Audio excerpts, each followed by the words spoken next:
Rotation পর্যায়ক্রমে হাজার হাজার লক্ষ লক্ষ মানুষ মাদ্রাসার খেদমত করছে। এই ছোট্ট মাদ্রাসার মধ্যে সবাইকে ধরবে না।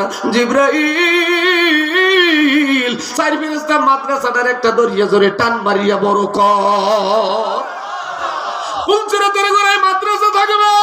চার ফেরেশতা মাদ্রাসা টান দিয়ে বড় করবে গো। সবাই রে মাদ্রাসার মধ্যে ঢুকাইয়া একটানে 30,000 বছরের রাস্তা পৌঁছি না পার করে আল্লাহর জান্নাতে পৌঁছা দিবে। কিতাবে লেখে এরপরে মাদ্রাসা ধ্বংস হবে না, জান্নাতীদের সামনে বালাখানা হয়ে থাকবে। একটু জোরে কোন সুবহানাল্লাহ। এই জন্য বলি আমার বন্ধুরা, আজকের নিয়ত করবে একটা সন্তান আলেম বানাবো, একটা সন্তান হাফেজে কোরআন বানাবো। মাদ্রাসায় পড়ায় না, মাদ্রাসায় পড়লে চাকরি পাবে না, মাদ্রাসায় পড়াই